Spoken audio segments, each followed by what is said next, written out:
দীর্ঘদিন ধরে নিঃসন্তান ছিলেন। বারবার চিকিৎসকের শরণাপন্ন হওয়ার পরও সন্তান জন্মদানে ব্যর্থ হচ্ছিলেন। এরপর চিকিৎসকের পরামর্শে ইন্ট্রা-ইউটেরাইন ইনসেমিনেশন পদ্ধতি ব্যবহার করে সোমবার রাতে নগরীর পিপলস হাসপাতালে 10 বছর পর একসঙ্গে 5 সন্তানের জন্ম দিলেন এনি আক্তার। এর মধ্যে 3 জন মেয়ে ও 2 জন ছেলে। বর্তমানে নগরীর পার্ক ভিউ হাসপাতালে ডাক্তারদের নিবিড় পরিচর্যা কেন্দ্রে চিকিৎসাধীন আছে শিশুগুলো।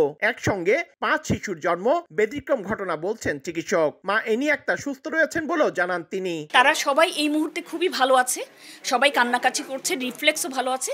কিন্তু আমি শিশু বিশেষজ্ঞের সঙ্গে কথা বলেছি, ওনারা বলেছেন যে এটা 72 আওয়ার্স না গেলে আসলে বাচ্চাদের কন্ডিশনটা কি হচ্ছে সেটা কিন্তু আমাদেরকে মনিটরিং করতে হবে। এনি আক্তারের স্বামী সাতকানিয়ায় ক্ষুদ্র ব্যবসা করেন। নির্ময়ের হওয়ায় সন্তানদের চিকিৎসা খরচ বহন করা কিছুটা চিন্তার কারণ হলেও দীর্ঘদিন পরে একসঙ্গে 5 সন্তানের আগমনে খুশি পরিবারের সদস্যরা।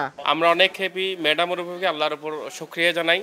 সর্বশেষ সবাইকে ধন্যবাদ জানাচ্ছি। যতবার আলতা দিয়ে এতবার হয় সেটকে পাচ্ছি, আল্লাহ রহমত 5টা এখন দেখলাম। চট্টগ্রাম নগরীর বেসরকারি পিপলস হাসপাতালে শিশুদের জন্ম হলেও বর্তমানে পার্ক ভিউ হাসপাতালে চিকিৎসাধীন অবস্থায় রয়েছে।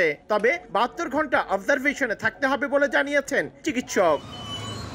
পার্থপ্রতিম বিশ্বাস, সময় সংবাদ, চট্টগ্রাম। মা, পিম্পল 5 দিনেই চলে যাবে। যাবে না মা। যাক, নিমের 5 অংশের পাওয়ারে 5 দিনেই দূর হবে পিম্পল। হিমালয়া পিউরিফাইং নিম ফেস ওয়াশ।